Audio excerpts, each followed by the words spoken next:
Assalomu alaykum azizlar. Shifokor bo'lganim uchun qorag'at, ya'ni ruschasiga smorodina haqida meditsinada berilgan ma'lumotlarni xalq tilida tushuntirishga harakat qilamiz. Smorodina so'zi ko'p ishlatilgani uchun biz ham ruscha nomi smorodina so'zini ishlatamiz. Smorodina mevasini tarkibida vitaminlar 1000 mg/%gacha bo'lib, vitamin C, P, vitamin B1, B2, B6, karotin, vitamin K, shakarlar, organik kislotalardan olma, limon, qahrabo, yana mineral tuzlar bo'lib, masalan, kobalt, kaliy, temir va boshqalar bo'ladi. Efir moylari, flavonoidlar, bo'yovchi va pektin moddalari ham bor. Kurtakda efir moylari, olma, limon kislotasi esa 4%gacha va oshlovchi modda, pektin va boshqa moddalar bo'ladi. Bargida esa vitamin C 300-400 mg/%gacha bo'ladi. Efir moylari ham bo'ladi.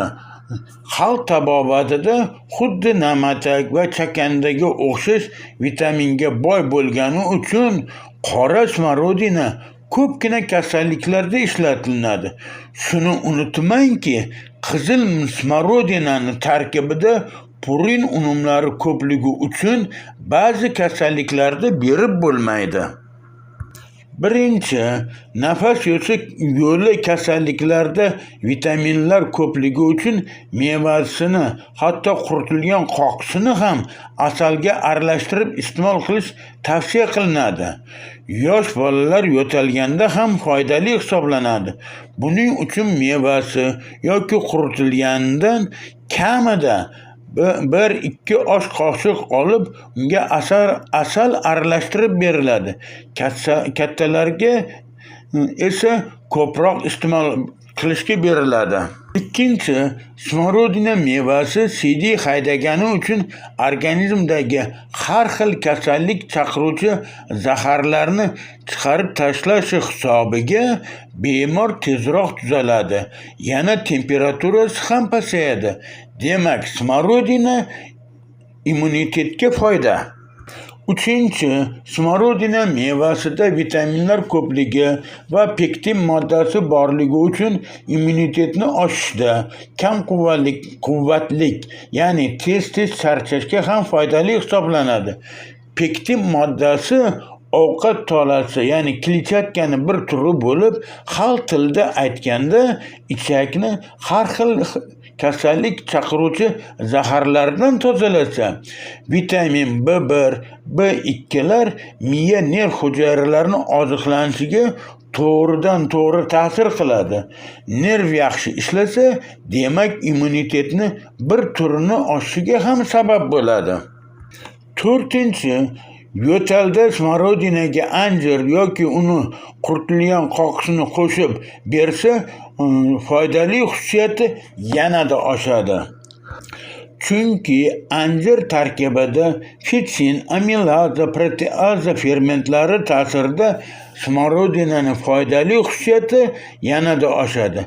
Faqat anjirni qandli diabet va shunga o'xshash kasalliklari borlarga tavsiya qilishda ehtiyot bo'lgan yaxshi.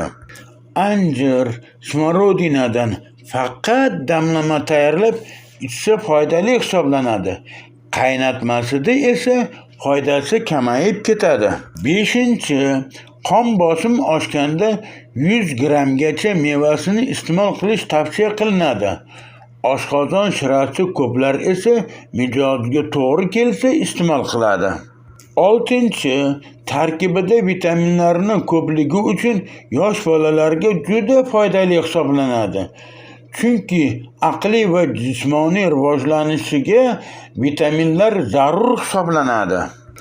Quritilgan smorodina mevasi agarda qattiqlik qilsa, kechqurun qaynagan iliq suvga solib qo'ysa, ertalabgacha yumshab qoladi. Ko'proq tayyorlab, yumshatilgan smorodinani xolodilnikda asrasa bo'ladi. Yettinchi, Qorag'at mevasidan tayyorlangan qiyom, ya'ni murabbo ham malinaga nisbatan juda foydali hisoblangani uchun kamqonlikda va boshqa kasalliklarda, hatto bolalarda uchraydigan ko'k yo'talda ham ishlatilinadi. 8. Kamqonlikda berilishiga sabab qorag'atni tarkibida kobalt moddasi bor bo'lib, vitamin B12 ni tarkibiga kiradi. Yana temir moddasi ham borligini unutmaslik kerak. Murabboga nisbatan hatto quritib olinganini berilsa, vitaminning miqdori ko'proq bo'lib, foydaligi yuqori hisoblanadi. Qisqacha qilib aytganda, smorodina mevasida vitaminlarning ko'pligi va CD haydagani uchun 1. immunitetni oshirishda, 2. oshqozon va ichak kasalliklarida, 3. nafas yo'li shamollashida, 4. qon bosimini oshganda pasaytirish uchun, 5.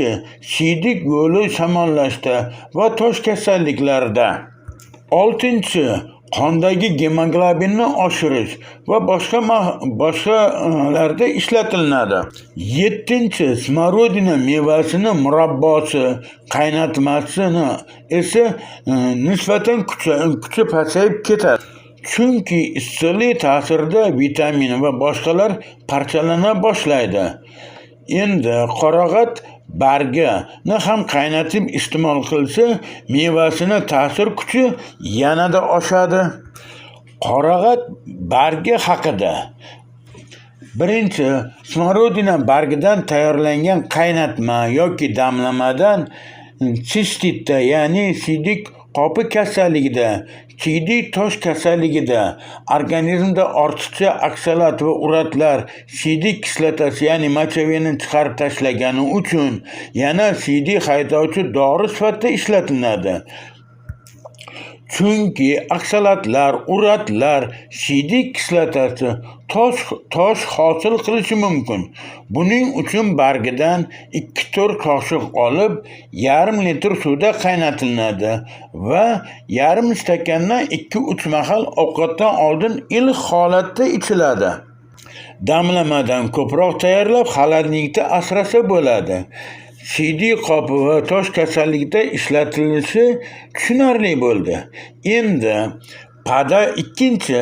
podagra kasalligining rivojlanishini oldini olishiga sabab organizmdan siydik, ya'ni mochevinani chiqarib tashlashi hisobiga bo'g'imlarda siydik kislotasi to'planmaydi. Shuni unutmangki, podagra kasalliklarda ishlatilganda ko'proq suv iste'mol qilish kerak. 3. yosh novdasi bargidan tayyorlangan qaynatma yosh bolalarda uchraydigan shirincha, diabetes va teri sili kasalligida cho'miltiriladi.